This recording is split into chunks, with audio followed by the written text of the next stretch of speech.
Hey everyone, and welcome to Almost Cancelled. I'm Peter, that is Connor, and we are going to talk about The Expanse, Season 2, Episode 11. It's called Here Be Dragons. Full spoilers for the episode, as always. God, you know what, this show is making a real habit of ending on like cliffhangers that make me really excited for the next one. It is, isn't it? I'm getting sick of it. I'm getting And sick. I'm getting more concerned as we're getting, quite late in the season now, only a couple left, and it's like, oh no, they're going to end on another cliffhanger. Of course they are, but I mean, I know they can because there's another season coming, but it's still like, damn it, they're not going to wait a year. yeah, but they did it in Season 1, right? They did, which is why it's annoying. Yeah, but the only reason why you weren't pissed off is because we happened to watch Season 1 just before Season 2 was launching, so it was okay. Okay, sure, but in the last few episodes of season one, I never felt like, oh, that's a hell of a cliffhanger. But this one, I feel like it's getting bigger and bigger every time. Where it's Well, like, that's what? good. How big is this end one going to be? But that's good though. It's building. It's building. I mean, I'm really excited. Next episode, we're going out with vac suits and we're hunting down this thing. I know, Oh, and in that's Ganymede. so That's cool. good. That is excellent. I'm looking forward to that. It's Definitely. great stuff. And the team's splitting up as well. That was the big thing that came at the end. Yeah, that was a shock. Yeah, like Naomi just can't live with everything that's going on, and she has to try and help where she can. And Mm. Holden's like, "Yep, Amos, you stick with her." Funny joke about him always getting shot, which was repeated between him and Yep. Alex. Alex, of course, had to somehow get the ship down to Ganymede without being detected, but because this other Black Ops ship was getting passage, he was able to basically slingshot around several moons. It was so cool when he was plotting that. I was like, that was my favorite thing in the episode, I think. Yeah, him talking to the ship, because there's that little joke, of course, when he says "we." Yeah. He's talking about him in the ship, and Amos is like, "We?" He's like, And he "Never he mind." just shuts up Yeah. really quickly. He Yeah. just moves on. He's like, "Yeah, this is next thing, next thing." Yeah. That him slingshotting past those moons though, that just looked kind of fun. I'm not gonna lie. It did. It was when you saw the path when Yeah, on the projector, it was like he had this look where he was like, oh, I can do this. This it's a looks roller fun. coaster. Here's a Yeah. question: see if you're in space, right? You're in a vacuum, Sure. in a ship. I mean, not like out in space. But would you still get that feeling you get in a roller coaster where you feel your like the pit of your stomach, where you kind of get that feeling of going down? Would you still get that if you're in space? I assume so because even without gravity, it's you're moving forward. That's what it is. You moving at a speed, but your body not catching up, right? So Sure. he's strapped in the chair, so he's still moving. Okay. I was genuinely curious. Yeah, I mean, I'd have to, maybe I'm wrong. That's the only way it makes sense to me. I was just thinking if like not having gravity affected that. Like Yeah. if without gravity you wouldn't feel that sensation. But I don't know. But yeah, so they're on Ganymede. They're hunting where Praxis' daughter went with Strickland, and we get actual little flashbacks to that throughout, right before they get to the same sections. And what I kind of liked about this is they've got this woman with them in the flashback. So when they eventually get to this door and they go in and there's like these soldiers here with a couple of scientists, she's one of them, and we recognise her and we feel like, oh, we're close, damn it, we're Yeah. damn close. And actually, probably the biggest laugh I got in this episode is so they clear out this room, a couple of them get away, and they're tending to they find the one child who's got the protomolecule on them, and Yeah. Alden incinerates it, and obviously Prax is upset because he thinks his daughter's got a similar fate. I will just say that little bit there was probably the only time the effects recently that bothered me. That incineration where it just kind of It was a bit weird. glowed and then vanished. I got what it was doing, but it did look a bit weird. Maybe it may be the sort of thing where it's not necessarily a bad effect. It's just what the way it's doing it doesn't really compute because we just can't understand. Well, not understand, but Maybe, but even the glow looked a bit funny to me. yeah, it Like the did. whole thing just looked a bit off. yeah, that's Oh. fair. The effects are so generally pretty good though. They are, so it's Th- like it's a small criticism. Like I say, it's the only time I've even complained about the effects in Yeah, God Uh, knows how long. it's a one-time thing as well. It'd be a different thing if the ship started looking shit. Oh yeah, yeah, that would be a major concern. But this is just like whatever. But no, the funniest moment is so the bad guys like open the door and throw a grenade in, and Amos spots it, and I laugh so hard because he just picks it up and throws it back in the door. He just yells grenade and then just runs and throws it back at him. And then it's Yeah. and it's really exciting because you hear all these noises. You hear people screaming. You hear like a monster is on the You other hear side of the you door. hear gunfire. Yeah, it was like I see when they opened that door and they went in, and they had their guns with the flashlights, and they're sort of going down the stairs like very cautiously. It gave me this odd Resident Evil sensation. Uh, and I mean that from a perspective of the games, and specifically in the early games where you would always find like the secret lab at the end of the game where they were doing their secret experiments with monsters. It felt so much like Discovery in that game. I was getting Yeah, those vibes. I mean, if there's a way this show can get you even more invested, it's remind you of Resident Evil. The games, the early games specifically. Yes. Yeah, don't remind me of 6. I don't want to know about 6. Okay, that's fair. But so they catch a glimpse of this protomolecule being the proto sapien. Yes, which I'm assuming is Prax's daughter. Well, it depends, because if it's the same one that caused trouble If before, it's it can't the same be. one, then yeah. But I got the feeling that was the one that had broken out of that Yeah, glass box. it might be that. I mean, and it would make the most sense from a drama point of view. But there was like 6 or 7 kids or whatever, and There was, but I just felt that's the most logical choice for this show to make it hard hitting is have it be his daughter. Because when they catch up, it'll probably almost kill one of them, then it'll recognize him, and it'll react and do something, and we'll get that it might be her that's actually in there in some way. But it's exciting though, like them going hunting for this thing. After a couple of episodes where they've been kind of just like moseying around a ship or a station. We've got a goal again. We've got a clear goal. We've got a clear defined thing they're going to go do, and that's exciting. So that's cool. Meanwhile, on Earth, Draper, of course, not very pleased with all the lies, and she learned that obviously in the last episode that the thing she saw was real. Avasarala is like showing all this, and this of course makes her question things. And there's the initial scene where she's basically told off, and she's told she's not a soldier anymore. You've done enough. Blah blah blah blah. More than just a slap in the wrist for leaving the base and wandering to the ocean. So she after some thought she decides to go back and see him. She realizes something. She sort of makes a decision, and she goes back to see the superior and proceeds to beat the everlasting shit out of him, and it is very satisfying. It is. It's great just seeing him with a bloody face. Because he's been lying to her. She's not happy that her, and especially her team, were just sacrificial lambs, or that's what it appears to be. And she makes them sure. She makes them show what it is. And we find out that they were testing out this weapon that they're going to buy, presumably from this third party that we've been aware of since season 1. But they didn't design all this protomolecule stuff. They were looking to purchase it. But this was a test. It started with the UN Marines, but they had their Marines there as well because they wanted to test it with both. And she points out that drone was you kind of thing. Yeah, it wasn't just a test, it was a sales pitch. Yeah. And she gets just so angry and she punches the shit out of him. And it's like, there's no turning back now. Like, this is so there's this real tense walkout as she's leaving. She's grabbed these like a tablet and she's got that in her pocket and she's walking out, and the camera just lingers on that guard just a little bit long to know, just so you know for a fact he's onto her. Yeah, I actually really like that moment when she's in the room and we see her at the ocean again, but she's actually just sitting in a room waiting. Yeah.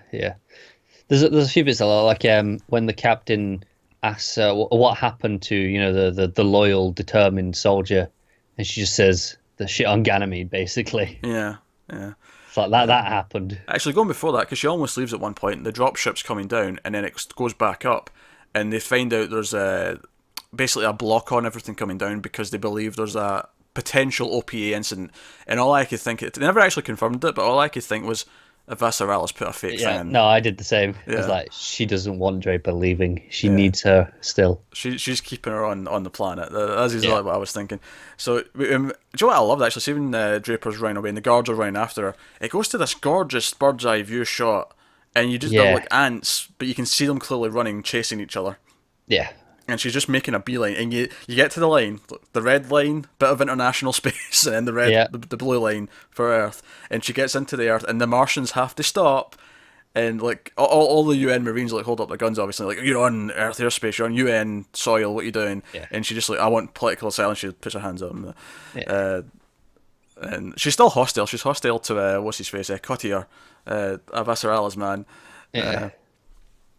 But she comes in and she, she obviously, right, you've done a brave thing, blah blah blah. We're going to look into this, and she gets all the information. And it's right at the end of the scene, her tablet like lights up with like a video message from Mao, and she's like, "Must be my lucky day." And that line Yeah. cracked me up because you know what? She's right. It is a lucky day. Like, Yeah, there's no way that could have been planned. yeah, Drapers came across with vital information. They're going to like, hack into this tablet, get all this intel, and then like Mao, the guy they're looking for, the big bad, who's caused so much stuff, is just calling her out the blue, Yeah, it's just so convenient, isn't it? and he wants to meet her. Yes, but is it a trap or not? Well, actually, I'm really liking the banter between her and Katya. I feel like Yeah. they're like, because she's like, "Oh, what do you think of this?" And he's like, "What, you want me to pretend like you care about my opinion?" And Like, she's like, humor me. yeah, it works. So presumably next episode we're going to like, if the finale for the main team is like hunting this being on Ganymede, and the finale for her is actually meeting Mao and maybe going into a very dangerous political situation where she's in danger herself, and it could be a trap, it could be this, it could be that. Yeah. But it seems like if Mao's not the one creating Eros, was Mao and Ehrenreich just trying to buy it for Earth, like Mars are doing? Maybe they seem like more. Maybe they're middlemen. Like they're trying to sell it to either. They're kind of, but they're not in control either. They're like the brokers. What But you mean? Mao. Mao, right? Okay, Yeah. yeah. Because I feel like Ehrenreich was more trying to buy it for Earth. That's what it's. He was, but I feel like Mao was kind of like going, "Hey, do you want to buy it to him?" And then Yeah, maybe. he's playing with the Martians as well. It could be, yeah. Mao could be the one that's currently trying to sell it to the Martians. That is Yeah. entirely possible. But it's interesting. Yeah. I mean, I could be wrong. Yeah. But no, so she seems to be going down that path. Yes. But it's exciting stuff. Everything's kind of boiling up. Obviously, the other thing we get on Venus with Iturbi. I'm still trying to learn his name. I don't think I've ever actually said it on the show, which is why I think I've had more Yeah, and struggle they've only than had a handful of usual. scenes. But yeah, he's obviously on the ship above Venus, and they keep sending down probes, and they keep just getting wiped out before they hit the land. So they have this smart idea of, or he has this smart idea of, oh, we've got 2 probes left. Let's strip one of them to give the other one like more shielding, like give that a better chance. And it gets down to the base, and we see glimpses. And I like that we've not seen the surface of Venus until they've got a probe down, and we only see it for as long as their probe survives, because the protomolecule destroys it within like 5 seconds, but we see a quick glimpse of what's going on. They get an image for the first time.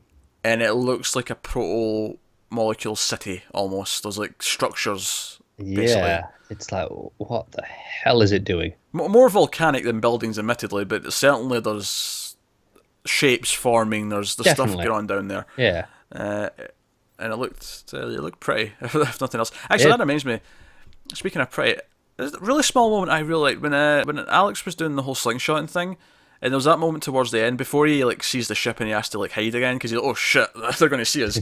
Yeah. He has this moment where he sees like 4 moons all in a line, but just because of the way they're aligned at this moment, and the music gets kind of nice and like just sort of peaceful, and he's like, oh man, that's a sight. And it's kind of like, even though he's been in space like probably a large part of his life, as a pilot, and he's out here all the time, that this sight of all these moons lining up is still sort of breathtaking, and it's still, it's still magical that he's out here. It's still impressive. I like that it happens. It's not just whenever. It's in the middle of this sequence where he's in danger and he's risking his life trying to get down there without being spotted. It's this stealth thing, and he still just has to take a moment to look at it. It's because he's so focused on what he's doing. Like the stakes are so high.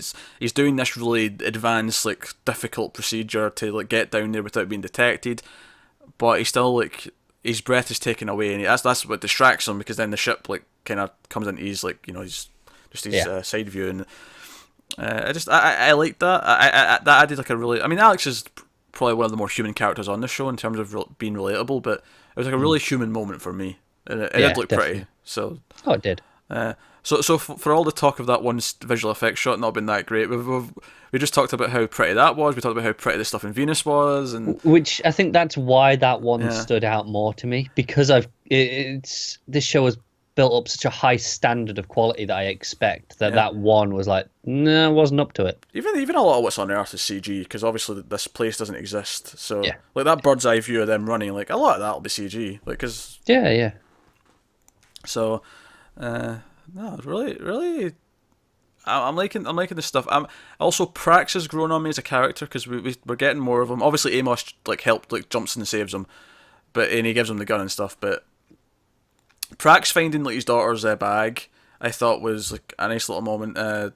Just and him going into the room with the kid, and it's not her, but we're not sure because you can't really see the kid. It's like you see a face, but it's all icy and covered. Yeah, I wasn't sure at the time if it was or not. You couldn't make out who she was, and you get the impression that he probably couldn't make out who it was at first either until he opened it, until he got a good look. Yeah. And of course Holden's like, shut it, quick, that's protomolecule. Shut it. Actually, that's something I really liked that they addressed, because we spoke about it last week, where Holden didn't stop Amos from beating the guy with the chicken. Amos brings it up. Amos brings it up. Also, yeah, I want to put. I mean, he did technically because it was in can, but the way you said that made it sound like Amos beat up someone with an actual live chicken. Yeah. Just I don't know the guy's name. It's just the chicken guy, isn't he?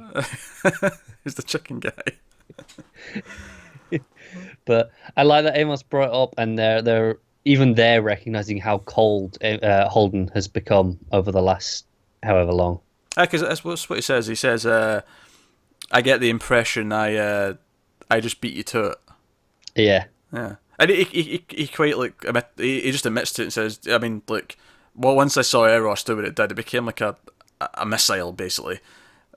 Yeah, he's like, I'm willing to beat someone in the head if that's what it takes. Yeah, he's determined that he can fix it, and I guess it comes back to the whole philosophy of the characters, whereas Naomi's like, "I'm staying here because I don't believe we can stop this now. It's just it's just a fact that it exists, and we can't do anything about it. I have to try and work within the situation we have to try and help as many people as I can." Whereas he is still adamant that he is an ideologist. He can somehow stop this. He can somehow save the day and fix it all and stop it from killing millions of people or whatever. And again, it's that same ideology we've spoken about it before. Whenever he's like he's went up against Fred Johnson and stuff like that difference in ideology has really come up. Dawes as well, of course, when he confronted him and they clashed over it. It feels like it's been such a big thing as his character where he's convinced that he can somehow stop it. And the funny thing is as much as that might seem idealistic, and I like to think I'm relatively idealistic, I think there is a stance where both of these people need to exist. Someone at the top has to try and find a way to stop it. Because if no one's trying to stop it, if you just accept it's a way of life that this thing exists, then it's going to keep spreading. It's going to keep... Yeah, you've already lost. Yeah, like someone has to be on the front lines trying to stop it. But then you still need the people like Naomi to look after the smaller people, so to speak. The people who are just caught in the middle. And she is a person of the people. We know she grew up with the OPA. There was a big line from her actually in this episode where Prax is talking about he needs to find his daughter, and she's saying like, you need to try and accept that she might not be alive. You need to accept the possibility that this isn't going to go well. And he says, "Oh, you wouldn't know what it's like to lose a child," and she's like, "Yeah, I do." And I was like, "Oh, right, okay." Right. Yeah. That was a really good way to bring this up. It was like, because often we say show and don't tell. Like you show things through moments and reactions and things like that. This was tell, but this was tell because the context demanded it come out. Yeah, exactly. She was accused of not understanding, and she had to defend herself almost and go, "Look, I get this. I'm probably the only person here who does get this." And I really like that we didn't know about this before, and I doubt any of the other characters know. It's not something she goes around saying. It's only maybe Amos at a push. Maybe Amos, because he does seem to know a bit better.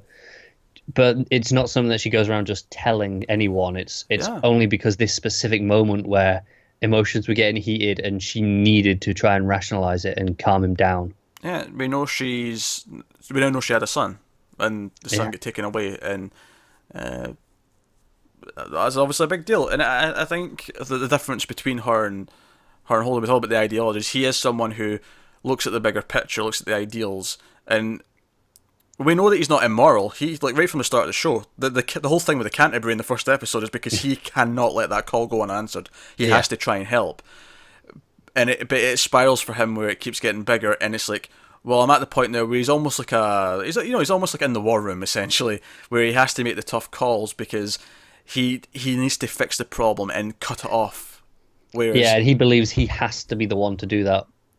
it's not so much that he has to be the one to do it, but he can't let himself not be trying to do it, if that makes sense. Like, like if someone else can do it, he'll help the other person do it, I'm sure. Like, it doesn't. But he can't sit by and do nothing. Yeah, he has to try. Yeah.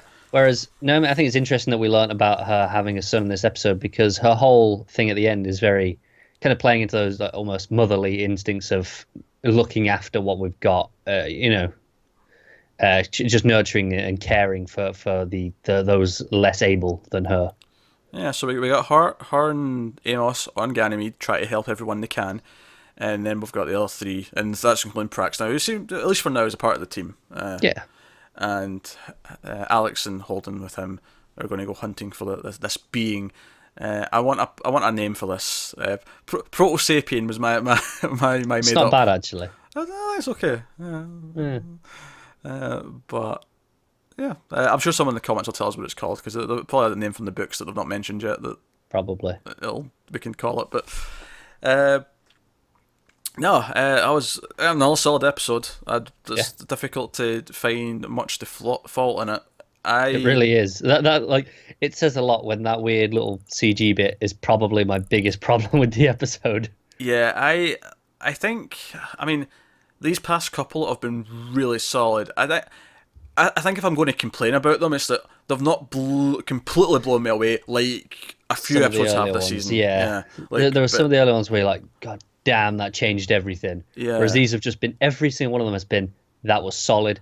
There was no problems. It did exactly what it had to do, but it didn't go above and beyond necessarily. And we've said this before, but it's just think about how big a part Fred Johnson and like all that stuff on Tycho was, like, for the first chunk of the season, and we've not seen them in episodes now.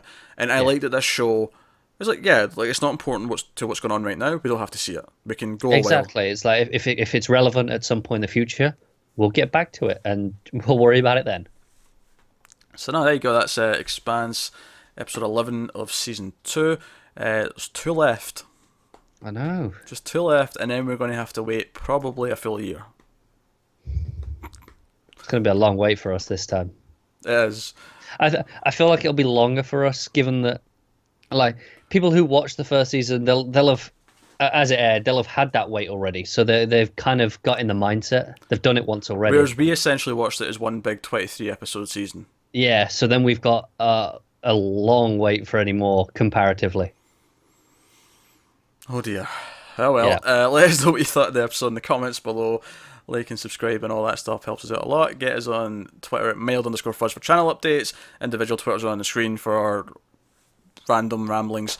But that's us, guys. So thanks very much for watching. Keep exploring space. And have you got any vanilla?